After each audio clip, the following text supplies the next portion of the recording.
నమస్కారం. Bahujan times news కి స్వాగతం. హెడ్లైన్ చూద్దాం. తిరుపతి జిల్లాలో డిప్యూటీ సీఎం పర్యటన. ఎర్రచందనం డిపోను సందర్శిస్తున్న ఉప ముఖ్యమంత్రి.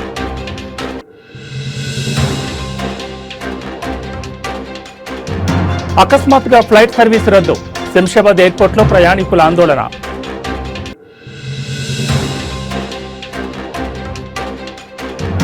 తిరుమల కల్తీ నెయ్యి కేసులో సిట్ దూకుడు.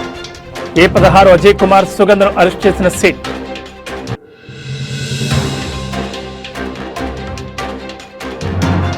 తెలంగాణను వణికిస్తున్న చలి. రేపటి నుంచి గణనీయంగా తగ్గనున్న ఉష్ణోగ్రతలు. ఇక డీటెయిల్స్ చూస్తే పార్లమెంటు శీతాకాల సమావేశాలకు ముహూర్తం ఖరారైంది. డిసెంబర్ 1వ తేదీ నుంచి సమావేశాలు ప్రారంభం కానున్నాయని కేంద్ర ప్రభుత్వం శనివారం ప్రకటించింది. మొత్తం 19 రోజుల పాటు జరగనున్న ఈ సమావేశాలు డిసెంబర్ 19న ముగియనున్నాయి. ఈ విషయాన్ని కేంద్ర పార్లమెంటరీ వ్యవహారాల శాఖ మంత్రి కిరణ్ రిజిజు అధికారికంగా వెల్లడించారు. శీతాకాల సమావేశాల నిర్వహణకు సంబంధించి కేంద్ర ప్రభుత్వం పంపిన ప్రతిపాదనకు రాష్ట్రపతి ద్రౌపది ముర్ము ఆమోదముద్ర వేస్తారని ఆయన తెలిపారు. ఈ మేరకు సోషల్ మీడియా ప్లాట్ఫామ్ ఎక్స్ వేదికగా ఒక పోస్ట్ చేశారు. పార్లమెంటరీ వ్యవహారాల అత్యవసర పరిస్థితులకు లోబడి డిసెంబర్ 1 నుంచి 19 వరకు పార్లమెంట్ శీతాకాల సమావేశాలు నిర్వహించాలన్న ప్రభుత్వ ప్రతిపాదనను రాష్ట్రపతి ఆమోదించారు. దీంతో సమావేశాల నిర్వహణకు మార్గం సుగమమైంది. త్వరలోనే ఈ సమావేశాలు చర్చించాల్సిన అంశాలపై ప్రభుత్వం కసరత్తు ప్రారంభించనుంది.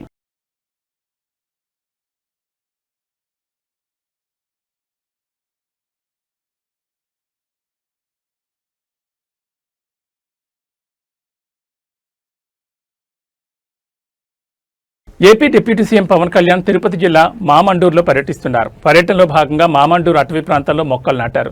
అనంతరం మంగళం రోడ్లోని గిడ్డంగిని పరిశీలించారు. 40 ఎకరాల విస్తీర్ణంలో నిర్మించిన ఎర్రచందనం గోదాములను పరిశీలించారు. ఈ పర్యటనలో ఆయన ఎర్రచందనం అక్రమ రవాణా, ఇతర అంశాలపై దృష్టి సారించారు. ఎర్రచందనం చెట్లతో పాటు అటవీ ప్రాంతంలో ఉన్న మొక్కలు, చెట్ల పరిరక్షణకై తీసుకోవాల్సిన జాగ్రత్తలపై ఆయన అధికారులతో చర్చించారు.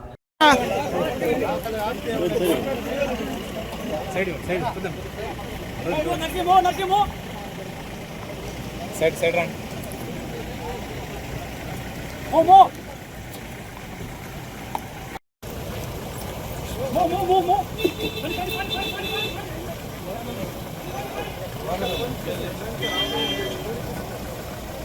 సార్ దిగుతున్నాడు.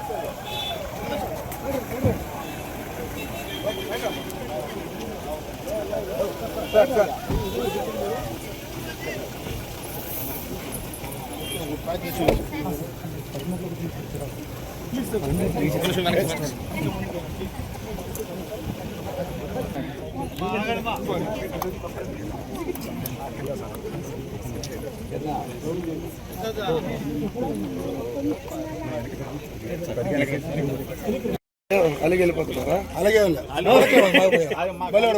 ఉమ్మడి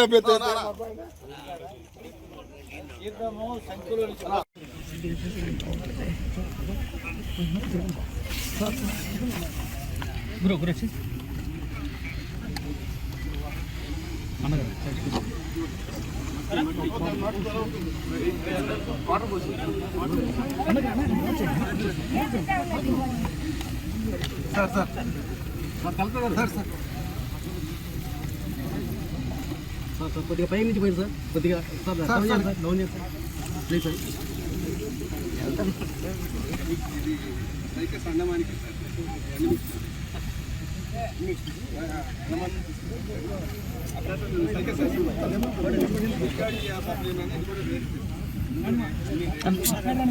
కొద్ది side the brother.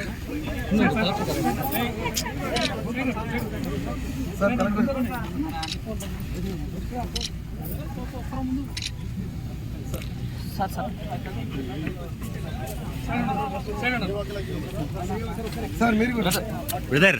Sorry sir.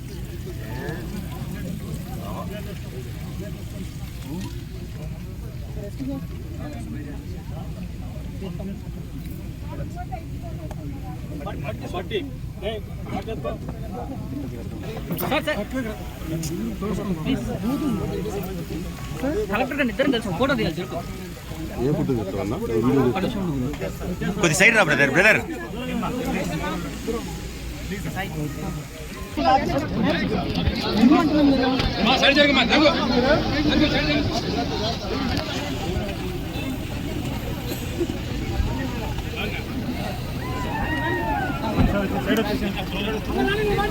ఢిల్లీలోని ఇందిరాగాంధీ అంతర్జాతీయ విమానాశ్రయంలో శుక్రవారం ఎయిర్ ట్రాఫిక్ కంట్రోల్ వ్యవస్థలో తలెత్తిన సాంకేతిక సమస్య మరొక ముందే ఇవాళ శంషాబాద్ ఎయిర్పోర్టులో ప్రయాణికులకు మరో చేదు అనుభవం ఎదురైంది. వియత్నాం ఎయిర్లైన్స్కు చెందిన VN 984 ఫ్లైట్ శుక్రవారం రాత్రి శంషాబాద్ నుంచి వియత్నాంకు బయలుదేరాల్సి ఉంది. అయితే ఆ విమానంలో సాంకేతిక సమస్య తలెత్తడంతో ఎయిర్లైన్ సిబ్బంది సర్వీసును అకస్మాత్తుగా నిలిపివేశారు. దీంతో 200 మంది ప్రయాణికులు రాత్రంతా ఎయిర్పోర్ట్లోనే పడిగాపులు కాస్తారు. ఫ్లైట్ సర్వీస్పై సదరు ఎయిర్లైన్ సిబ్బందిని ప్రశ్నిస్తే వారు సమాధానం చెప్పకపోగా బాధ్యత లేకుండా ప్రవర్తించినట్టుగా తెలుస్తోంది. దీంతో ప్రయాణికులు తమకు వెంటనే ఆల్టర్నేట్ ఫ్లైట్ ఏర్పాటు చేయాలని ఎయిర్పోర్ట్లోనే ఆందోళన దిగారు.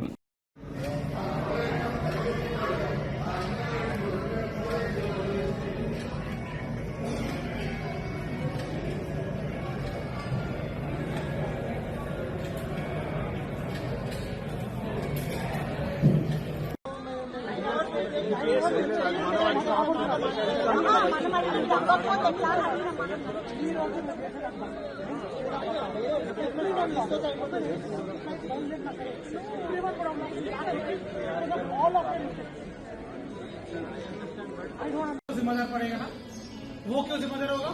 वो वहाँ पे काम करता है, वो यहाँ का जिम्मेदार है. अब क्या वो इंचार्ज है, वो इंचार्ज है, ठीक है, बट कोई तो उसका हेल्प करना पड़ेगा. तो एक काम करो, उसको जाके बुला के लेके आओ, कोई तो अथॉराइज्ड पर्सन को बुला के लेके आओ. नहीं, तुम्हारे बाहर जाने के लिए उसको बुला के लेके आने के लिए बोलो. कनेक्ट हुआ तो आपके डेफिनेटली आपके सामने ही बात करेंगे. कॉल नहीं, कॉल के बारे में नहीं बात कर रहा हूँ मैं. अरे जाकर लेके आओ यार उसे.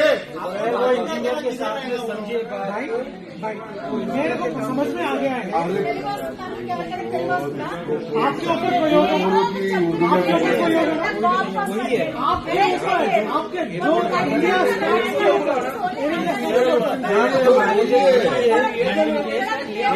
आपका कोई भी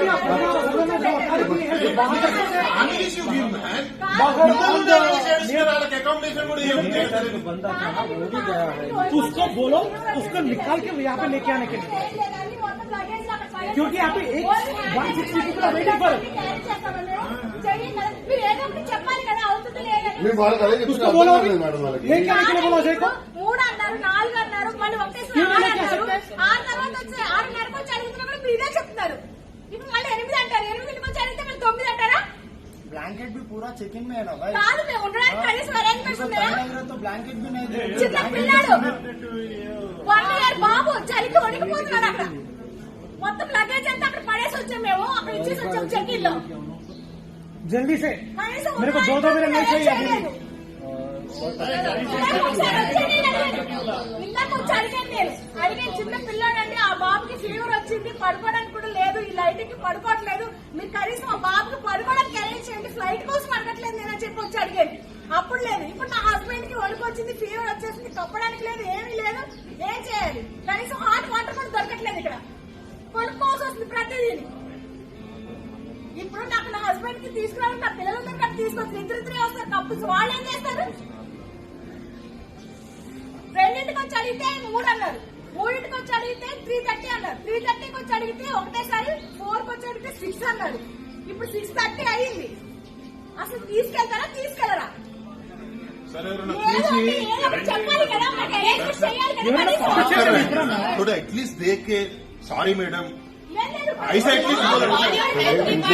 एटलीस्ट उनकी आंखों में आंखें डाल के थोड़ा आंसर जवाब दीजिए भाई, जवाब दीजिए. స్టాచ్యూ చేసేవారు अगर उनकी पोजीशन में तेरा बाप होता, तेरा बेटा होता तो तू क्या करता? सर एटलीस्ट देखो यार, तो रुकूंगा. अरे हाथ उठा के बात करना, क्या है भाई? हाथ उठा के बात करना. यहाँ पे सेफ्टी रूल्स क्या है? आपको जो कुछ आपको चाहिए वो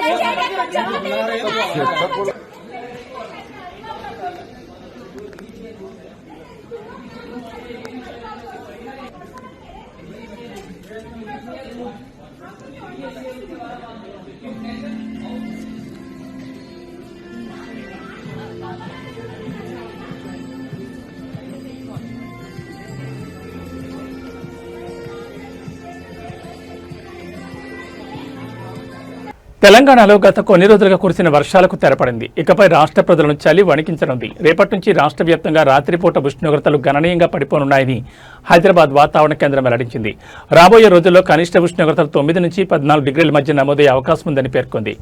వాతావరణ మార్పుల నేపథ్యంలో రాష్ట్రంలోని 23 జిల్లాలకు ఎల్లో అలర్ట్ జారీ చేశారు. ఈ జిల్లాల్లో కనిష్ట ఉష్ణోగ్రతలు 12 నుంచి 14 డిగ్రీల మధ్య నమోదవుతాయని అధికారులు అంచనా వేశారు.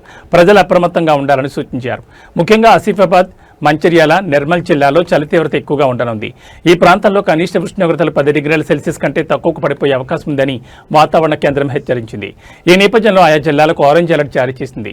ఇప్పటికే రాష్ట్రంలో ఉష్ణోగ్రతలు పడిపోవడం ప్రారంభమైంది. శనివారం ఆదిలాబాద్ జిల్లా బేలలో అత్యల్పంగా 14.8 డిగ్రీల కనిష్ట ఉష్ణోగ్రత నమోదైనట్లు అధికారులు తెలిపారు. శనివారం రాత్రి నుంచి ఉష్ణోగ్రతలు తగ్గుముఖం పట్టినా రేపటి నుంచి చలి ప్రభావం మరింత స్పష్టంగా కనిపించనుందని వాతావరణ శాఖ వివరించింది.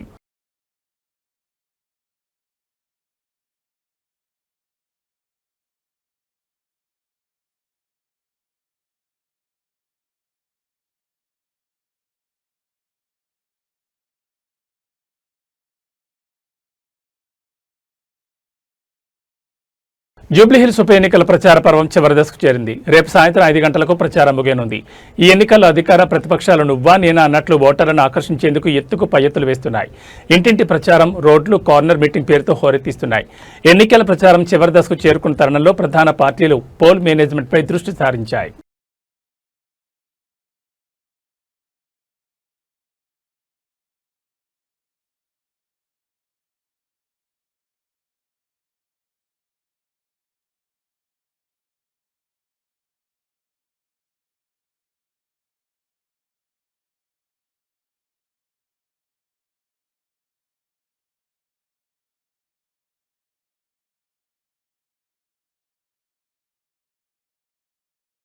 తిరుమలలో కలకలం సృష్టించిన కల్తీ నెయ్యి కేసులో సిట్ దూకుడు పెంచింది. తిరుమల లడ్డు నెయ్యి కల్తీ కేసులో కీలక నిందితుడిగా ఉన్న A16 అజయ్ కుమార్ సుగంధను అరెస్ట్ చేసినట్లు సిట్ అధికారులు తెలిపారు. Ajay Kumar monoglycerides, acetic acid ester వంటి రసాయనాలను బోలే బాబా కంపెనీకి సరఫరా చేసినట్లు దర్యాప్తులో బయటపడింది. ఈ కెమికల్స్ను పామాయిల్ తయారీలో వినియోగించి అదే పామాయిల్ను నెయ్యి పేరుతో తిరుమల లడ్డూల తయారీ కోసం సరఫరా చేసినట్లు, ఆ నెయ్యిని లడ్డూల తయారీలో ఉపయోగించినట్లు సిట్ గుర్తించింది. దీంతో లడ్డూల తయారీలో ఉపయోగించిన నెయ్యిలో 90% వరకు పామాయిల్ ఉన్నట్లు వెల్లడైంది. గత 7 ఏళ్లుగా బోలే బాబా కంపెనీకి పామాయిల్ తయారీలో అవసరమైన కెమికల్స్ను అజయ్ కుమార్ సరఫరా చేస్తున్నట్లు సిట్ పేర్కొంది. ఇక అజయ్ కుమార్ ను నెల్లూరు ఏసీబీ కోర్టులో హాజరుపరిచారు సిట్ అధికారులు. దీంతో అజయ్ కుమార్ కి నెల 21వ తేదీ వరకు రిమాండ్ విధించింది ఏసీబీ ప్రత్యేక న్యాయస్థానం.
తెలంగాణలోని నల్గొండ జిల్లాలో ఈ ఉదయం పెను ప్రమాదం తప్పింది. వేగంగా వెళ్తున్న ఓ ఇన్నోవా కారు అదుపు తప్పి డివైడర్ ఢీకొని బోల్తా పడింది.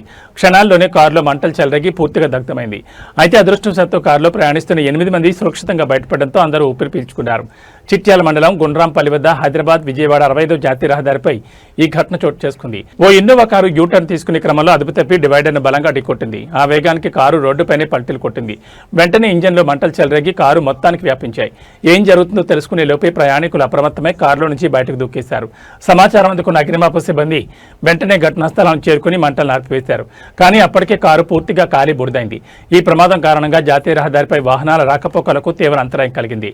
కారును రోడ్డుపై నుంచి తొలగించే వరకు భారీగా ట్రాఫిక్ జామ్ అయింది. ఈ ఘటనపై పోలీసులు కేసు నమోదు చేసుకుని దర్యాప్తు చేస్తున్నారు.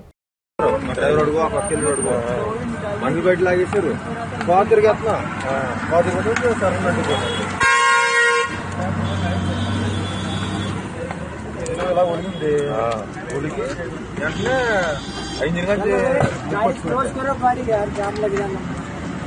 विरोध करो पास करो गाड़ी डब्बा गाड़ी है ना बना जाओ पास करो गाड़ी एक साइड और अरे पास करो बहुत लंबा जाम लग जाएगा। శ్రీ సత్యసాయి జిల్లా పెనుగొండలో శ్రీ భక్త కనకదాస్ జయంత్యుత్సవాలను బీసీ సంక్షేమ శాఖ మంత్రి సవిత నిర్వహించారు. ఈ సందర్భంగా మంత్రి మాట్లాడుతూ భక్త కనకదాస్ జయంతిని రాష్ట్ర ప్రభుత్వం అధికారికంగా నిర్వహిస్తోందని, యువగాళం పాదయాత్రలో ఐటీ శాఖ మంత్రి నారా లోకేష్ కురుబ కులస్తులకు ఇచ్చిన హామీ నిలబెట్టుకున్నారని అన్నారు. కురుబ కులస్తుల ఆరాధ్య దైవం బేరయ్య దేవాలయాలను పునరుద్ధరిస్తామని, బేరయ్య దేవాలయాల్లో పూజారులుగా ఉన్న వారికి గౌరవవేతనం దగ్గరలో అందిస్తామని తెలిపారు. కురుబ కులస్తులకు ఉన్ని తీయడానికి అత్యాధునిక పరికరాలను సబ్సిడీలో ఇవ్వనున్నట్లు ప్రకటించిన మంత్రి సవిత, తిరుమల కొండపైన తిరుమల తిరుపతి దేవస్థాన ఆధ్వర్యంలో కురుబ కులస్తుల కోసం భక్త కనకదాస్ పీఠం దగ్గరలో నిర్మించేందుకు ఏర్పాటు చేస్తున్నామని తెలిపారు. ఎందుకంటే తెలుగుదేశం అంటే బీసీ అంటే తెలుగుదేశం. అదే విధంగా ఈ రోజు మాట ఇచ్చిన ప్రకారం ఈ రోజు కురుబల ఐక్యత, కురుబల ఐక్యత, బీసీల ఐక్యత, బీసీల ఐక్యత. మంత్రివర్యులు శ్రీమతి సవితమ్మ గారు ప్రసంగిస్తారు. అధికారికంగా ప్రతి ఏడాది రాష్ట్ర ప్రభుత్వమే జరిపే విధంగా శాశ్వతంగా జీవో విడుదల చేయడానికి మన స్థానిక శాసనసభ్యులు మంత్రివర్యులు శ్రీమతి సవితమ్మ గారు, నారా లోకేష్ గారి ఎన్డీఏ సహకారంతో ఇది సాధించారు. ఈ సందర్భంగా మంత్రివర్యులకి కురుబ కులస్తుల తరపున ప్రత్యేకమైన ధన్యవాదాలు తెలియజేస్తున్నాం. అలాగే రాష్ట్రంలో అనేక దేవాలయాలు, బీరప్ప దేవాలయాలు ఉన్నాయి. దేవాలయాల పూజారులకి గౌరవ వేతనంతో పాటు ధూపదీప నైవేద్యాలకి ఆర్థిక సహాయం చేయాలని యువగలంలో నారా లోకేష్ గారి దృష్టికి తీసుకెళ్లడం జరిగింది. ఆ విషయాన్ని కూడా జీవో విడుదల చేస్తూ మొత్తం దేవాదాయ శాఖ ద్వారా రాష్ట్రంలో ఎన్ని బీరప్ప దేవాలయాలు ఉన్నాయో ఆ వివరాలు సేకరించడానికి ఆదేశాలు జారీ చేశారు. మరి ఆదేశాలు రావడానికి మన మంత్రివర్యులు సవితమ్మ గారు, నారా లోకేష్ గారు, ఎన్డీఏ ప్రభుత్వం పెద్ద ఎత్తున కృషి చేయడం వల్ల ఇది సాధ్యమైంది. మరి ఇది ఈ రెండు డిమాండ్లు ప్రధానంగా మనం ముందున్నటువంటివి. మిగతాది కూడా మనకి గొర్రెల కాపరులకి 50 సంవత్సరాలు పైబడిన వాళ్ళకి మనం సామాజిక పెన్షన్ 4000 ఇవ్వాలని చెప్పని డిమాండ్ చేశాము. అలాగే మరి ప్రమాదంలో చనిపోయే గొర్రెల కాపరులకి 10 లక్షల బీమా ఇవ్వాలని, సహజ మరణానికి 5 లక్షల బీమా ఇవ్వాలని చెప్పే డిమాండ్లు ప్రభుత్వం ముందు ఉన్నాయి. అలాగే తిరుమలలో కనక పీఠం ఏర్పాటు చేయడానికి 2 ఎకరాల స్థలం ఇవ్వడానికి మన గౌరవనీయులు ముఖ్యమంత్రి చంద్రబాబు నాయుడు గారు హామీ ఇచ్చారు. త్వరలో మంత్రి గారి ఆధ్వర్యంలో ఒక ప్రతినిధి బృందం అక్కడికి వెళ్లి కలవడం జరుగుతుంది. దానికి కూడా తగిన సత్వర చర్యలు తీసుకోవడానికి ప్రభుత్వం సానుకూలంగా స్పందించింది. అలాగే అమరావతిలో కూడా కనక భవన్ ఏర్పాటు చేయడానికి, కనకదాస సర్కిల్ ఏర్పాటు చేసి అక్కడ కనకదాస విగ్రహం ఏర్పాటు చేయడానికి స్థలం కూడా కేటాయించడానికి ప్రభుత్వం అన్ని చర్యలు తీసుకుంటోంది. కురుబల యొక్క ప్రధాన సమస్యలు పరిష్కరించడానికి కృషి చేస్తున్నటువంటి మన కురుబల ఆడబిడ్డ శ్రీమతి మంత్రి సవితమ్మ గారికి కురుబ కులస్తుల తరపున మరొకసారి కృతజ్ఞతలు తెలియజేస్తున్నాం. మరి కులస్తులకు సంబంధించి ఇతర కార్పొరేషన్ యొక్క నిధులు వస్తే మనకు రుణాలు స్వయం ఉపాధికి అందుకోవడానికి అవకాశం ఉంది. నిధులు కూడా కేటాయిస్తున్నట్లు 2 రోజుల క్రితమే మరి మంత్రివర్యులు రాష్ట్రంలో ఉన్నటువంటి అన్ని కార్పొరేషన్లు చైర్మన్లతోనూ డైరెక్టర్లతో మీటింగ్ పెట్టుకోవడం జరిగింది. సో ఈ సందర్భంగా మొత్తం లక్షలాది మంది, రాష్ట్రంలో ఉన్నటువంటి లక్షలాది మంది కురుబల తరపున ప్రత్యేకమైన ధన్యవాదాలు తెలియజేస్తున్నాం. మేడం, మీ వెన్నంటి మేము కురుబలు నడుస్తామని, మాకు మీరు ఎన్నో వేళలా అండగా ఉండాలని మరొకసారి కోరుకుంటూ ఈ జయంతి వేడుకలకు మీరు ప్రధాన అతిథిగా వచ్చి ఈ కార్యక్రమాన్ని నిర్వహించినందుకు పెనుగొండ కురుబ సంఘం తరపున ప్రత్యేకమైన ధన్యవాదాలు madam. Thank you madam. Prakasam జిల్లాలోని పామూరు వగ్గంపల్లి వద్ద రోడ్డు ప్రమాదం చోటు చేసుకుంది. ప్రయాణికులతో వెళ్తున్న ఆర్టీసీ బస్సును డీసీఎం ఢీకొట్టడంతో ఈ ప్రమాదం జరిగింది. వివరాల్లోకి వెళ్తే పామూరు నుంచి కనిగిరికి ఆర్టీసీ బస్సు శనివారం ఉదయం బయలుదేరింది. బస్సు వగ్గంపల్లి సమీపించిన సమయంలో అటుగా వస్తున్న డీసీఎం బస్సును ఢీకొట్టింది. దీంతో బస్సు పాక్షికంగా ధ్వంసమైంది. డీసీఎం ఢీకొట్టడం వల్ల బస్సులోని సుమారు 10 మందికి గాయాలయ్యాయి. డ్రైవర్ కూడా తీవ్రంగా గాయపడ్డారు. క్షతగాత్రులను చికిత్స నిమిత్తం కనిగిరి ఆసుపత్రికి తరలించారు.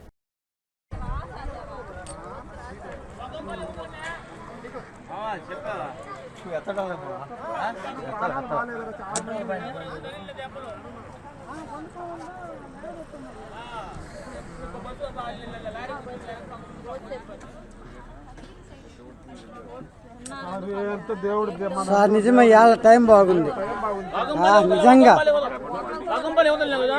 వగ్గంపల్లి దాటినాక కనిగిరి పోయే రూటు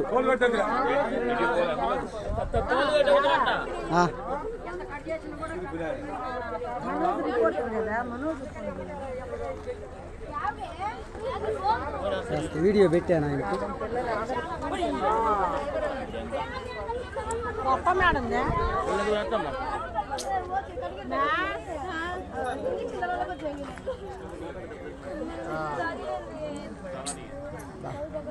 టైం బాగుంది లెట్న దేవుడి దయ వల్ల నిజంగా అసలు ఏముంది కొంచెం కానీ ఇటు దొల్లుంటే